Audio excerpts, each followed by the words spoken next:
Honourable Minister, do you agree that given the spirit of the Charter that is intended that there should be no political interference and that there should be a hands-off approach by government when it comes to the initiator of such positions? Second question, if so, how do you explain and reconcile the thought action that in event of a lack of nomination, that government can proceed with nomination, thereby ignoring the spirit of the Charter? How did the minister initiate the so-called search, the process? How did that go? Which procedure was followed, and can we get those documents confidentially? Does the minister agree that the spirit of the Central Bank Charter is that the board must always play a central role in recommendation phase? And as I mentioned, that the political interference in this process undermines the independence of the bank. The 9 candidates that came from the search, were they brought to the board? If not, why not? When was the last contact with the supervisory board in regards to this matter? Is there a current impasse? I don't know if that's impasse. When was the last contact date with the board? Will the temporary appointments of the board members become formally appointments? That they will not be temporary anymore. And last part, can the minister confirm whether Mr. Jairo Brun was presented to the board before his name was discussed as a potential nomination / appointment, conditional appointment? If so, when was that, and what was the board's response? If not, why was the board excluded from this process, contrary to the spirit of the law? Mr. Chairman, thank you for the opportunity to respond to the questions by Honorable MP Roseberg. First question, there is no political interference.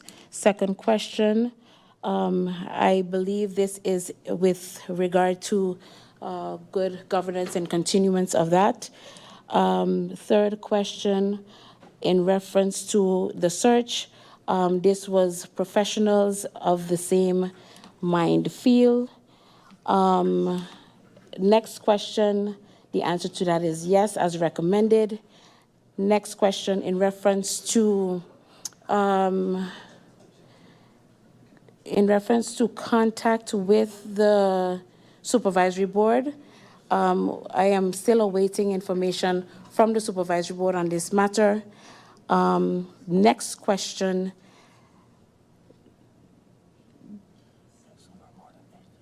I said, Chairman, if we are giving the opportunity for questions to be answered, I would like all my questions to be answered correctly, or at least not skipped, and because now my questions are skipped and I was within the 1 minute time. So I would like to get all my questions answered.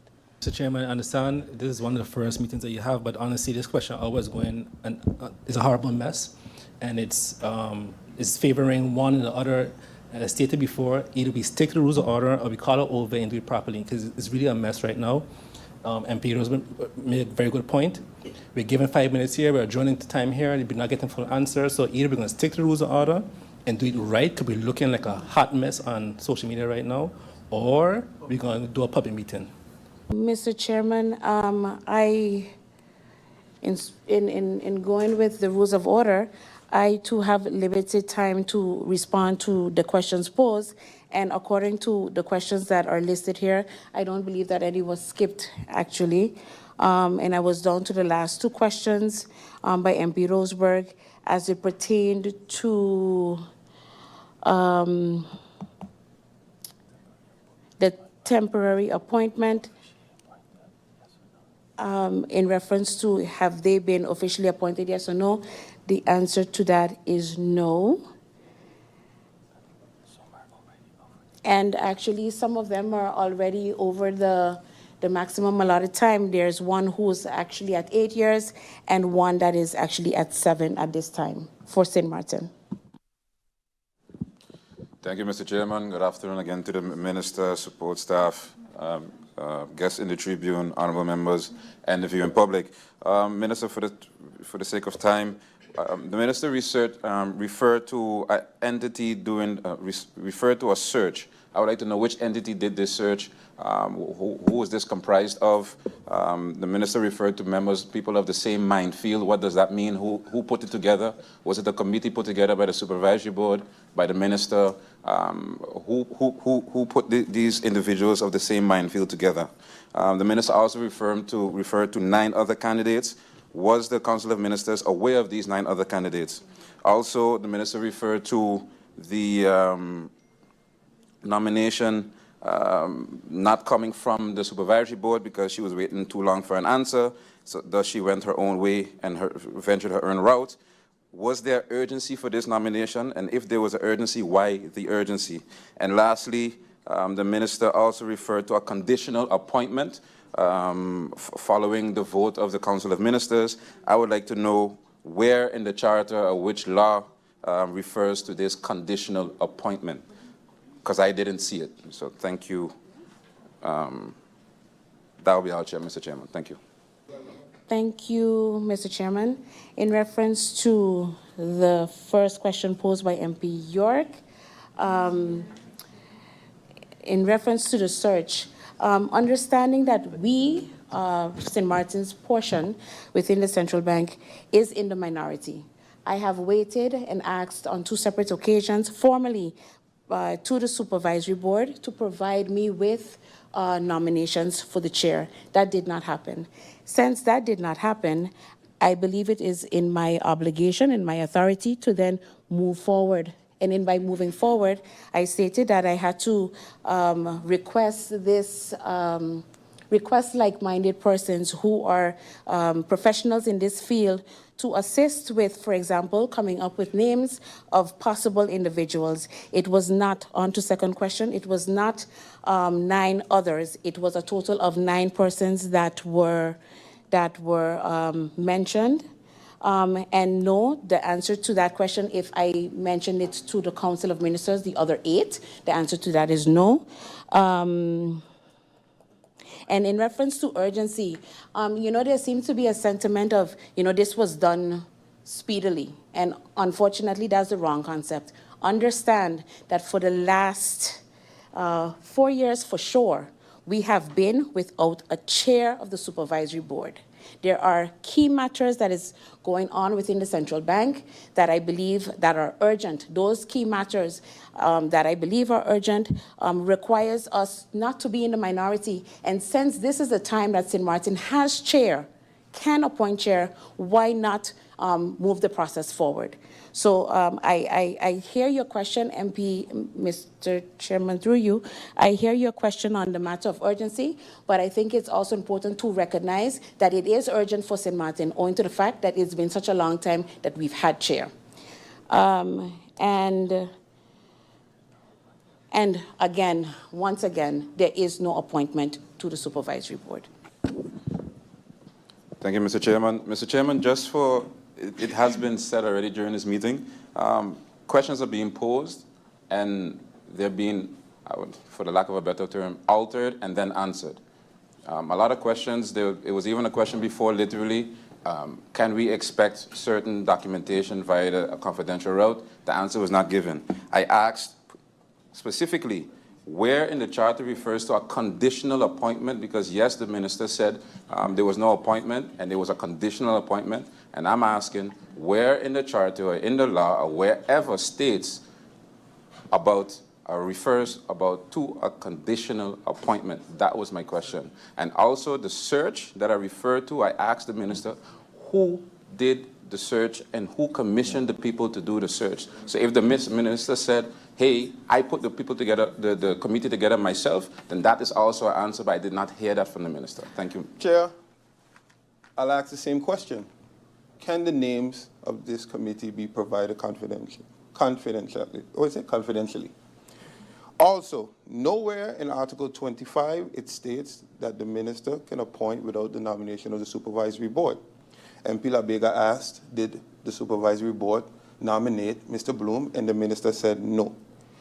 Paragraph 9, if the ministers fail to make a nomination or countries fail to appoint a member within 3 months, the nomination, the president of the Joint Court of Justice Aruba Curacao, Sebastian Saber Stacia, will temporarily appoint a member from the nomination. This member will serve until an appointment is made. Nowhere here it says like-minded people. Nowhere. So why wasn't the procedure followed? And if the supervisory board and the ministers are at the impasse, why wasn't dialogue continued? I'm going to keep it very simple on those 3 questions so that we have no mix-up, and hope that these 3 questions can be answered. Thank you. There is no appointment to the supervisory board, but there are recommendations as stated. And question number 3, Article 25(9). This question is based on the joint court. The president of the joint court. Thank you, Mr. Chair.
Are you SXM insured?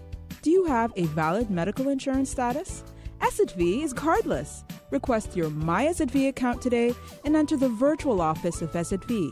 Go to sxv.sx and sign up now. SXM, yeah. Your social health insurances. 24/7 TV programming on www.stmartinmediacenter.com, SXM Daily News, PBS NewsHour, Now You Know, Com programs, documentary, entertainment, sports events, Saturday children's hours, religion programs, and movies. Click on SXM TV broadcast to see your favorite programs.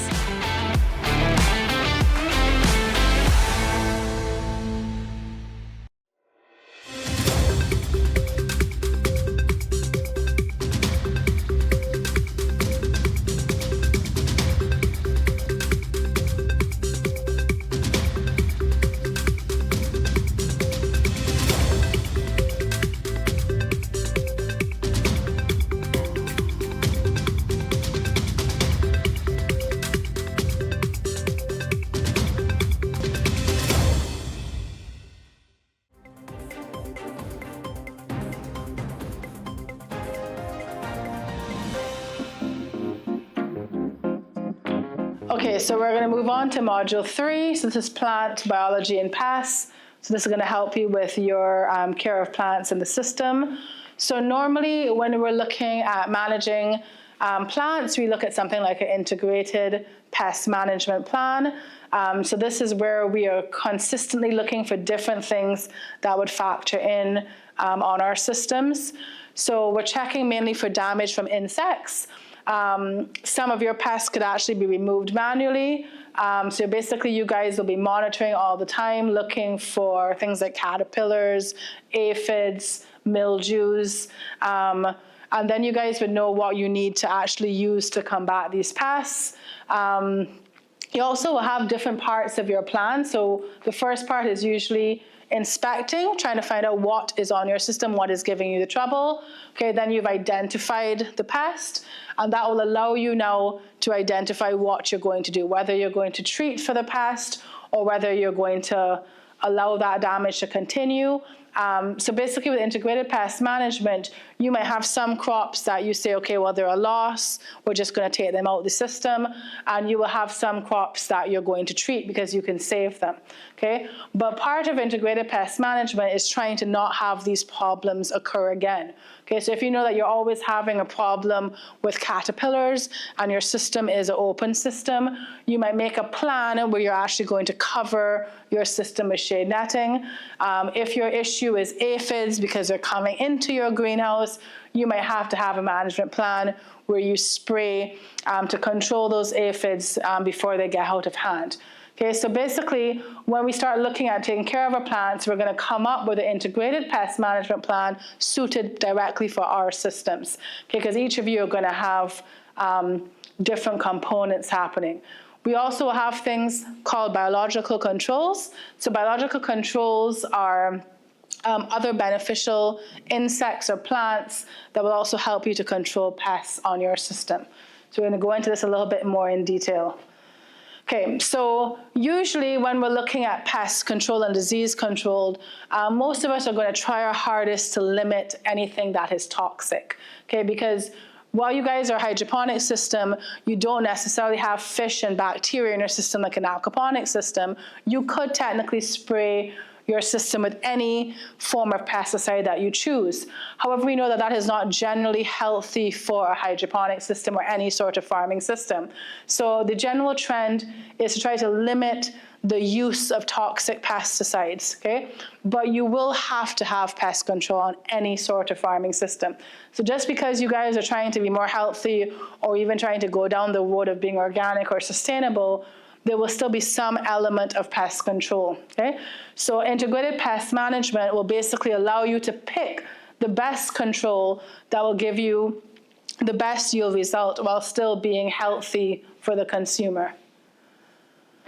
Okay, so the way that we would set up our pest management plan, as I said, the first step is knowledge. Okay, you have to figure out what is going on. Okay, what are the pests that are coming to your system? What might be attacking one school is not going to be attacking another one. Okay, so just because your neighbor is complaining about one pest does not mean that you're going to have the same thing. Okay, so your step one is to identify what is your problem. Okay, then your step two is to look at how you could prevent this problem from occurring. Is it a situation of where you put the system? If you have weeds and other plants around it that are adding to the problem, whether you're not cleaning your system properly, you don't have those management things in place. So step two is trying to evaluate how you can prevent this from happening. Step three is obviously observing how your treatment has worked. Okay, if you decided to cut down the weeds around your system and put down a weed mat instead, so that there's no shrubs around your system, it's nice and clean, has this helped reduce your pests? Okay, and then obviously any other interventions that you might do, whether it is adding in a biological control, another insect that may become and assist you, or whether you're going to be spraying with a chemical. Okay, and then the last part of it is obviously evaluating everything that you've done so far and kind of going right back around to step one, okay? So integrated pest management is basically a learning tool, okay? How you can continuously improve every single time that you put a harvest into your system. A lot of this is going to be record keeping and making sure that you have an idea of what's happened every time you have planted so that the next time you come back again, you're gonna do better. Okay, so under this, we also have what I said before, tolerance, an acceptable level of pests, because a lot of people tend to strive for 100%. We have to have 100% of this system working, but it's highly unlikely in the real world that you're going to have a situation where there are no pests at all. Okay, so most hydroponic systems, we aim for about 80% of the plants are going to succeed and be pest-free. Okay, that is a good guideline to say that you're doing well.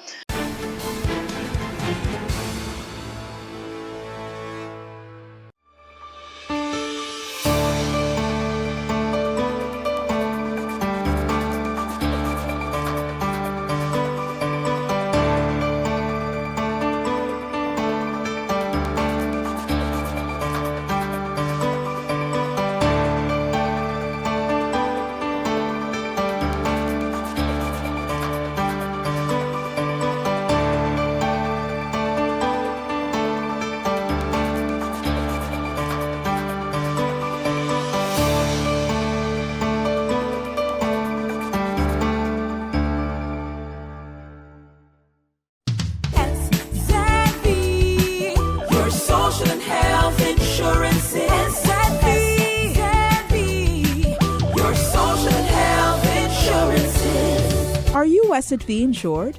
Do you have a valid medical insurance status? SXM is cardless. Request your My SXM account today and enter the virtual office of SXM. Go to sxv.sx and sign up now. SXM, yeah, your social and health insurances. 24/7 TV programming on www.stmartinmediacenter.com, SXM Daily News, PBS NewsHour, Now You Know, comm programs, documentary, entertainment, sports events, Saturday children's hours, religion programs, and movies. Click on SXM TV broadcast to see your favorite programs.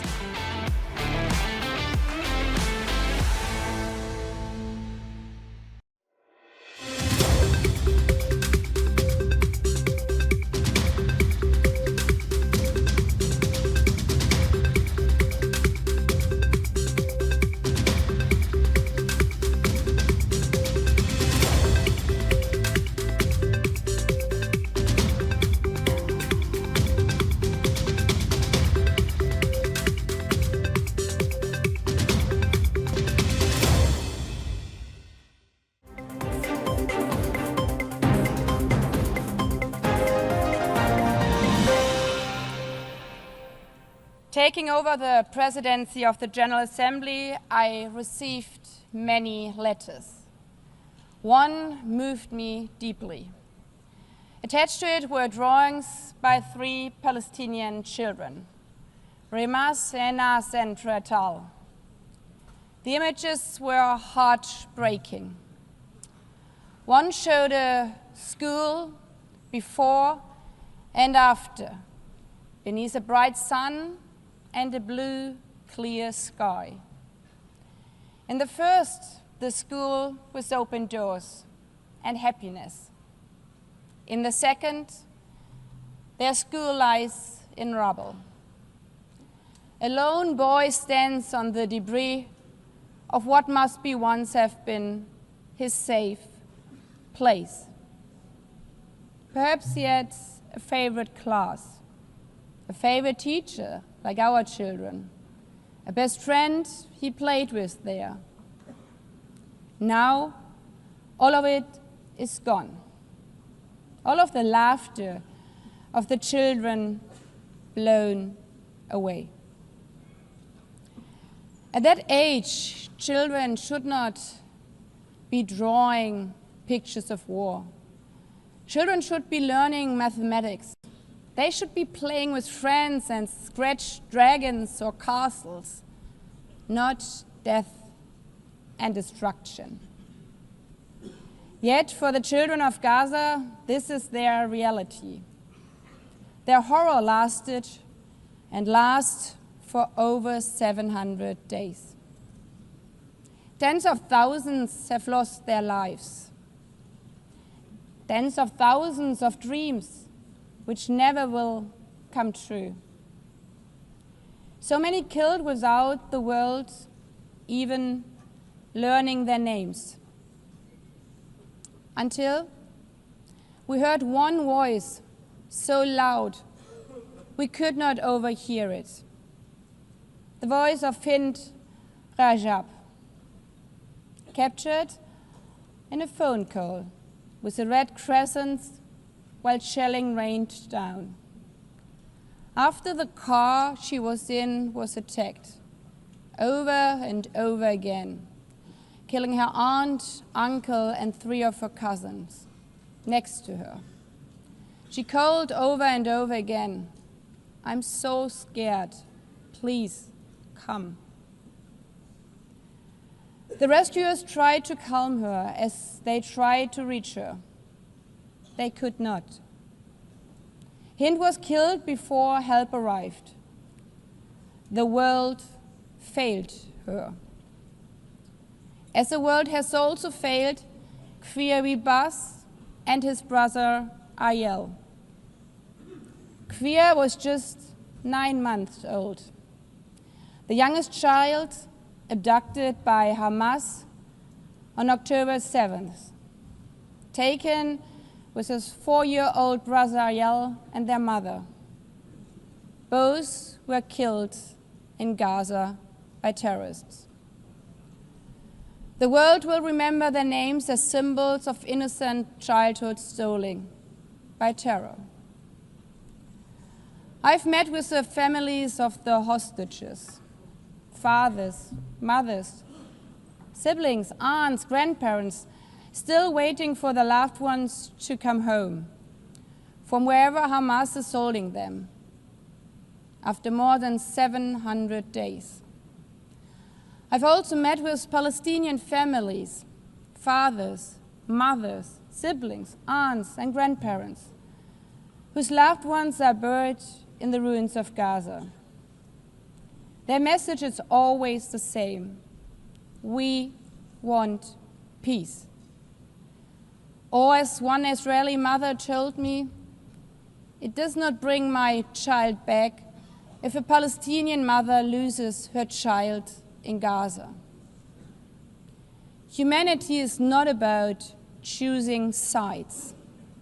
It's about recognizing that every life matters the same. A life is a life. A Palestinian girl's life is a life. An Israeli boy's life is a life.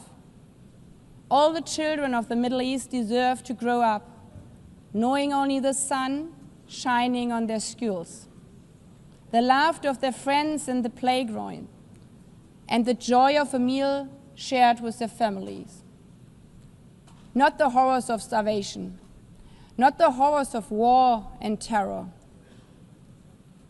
Excellencies, the General Assembly has been very clear. We need an immediate, unconditional, and permanent ceasefire in Gaza now. Israel must immediately facilitate the full, rapid, safe, and unhindered entry and delivery of humanitarian assistance to all Palestinian civilians.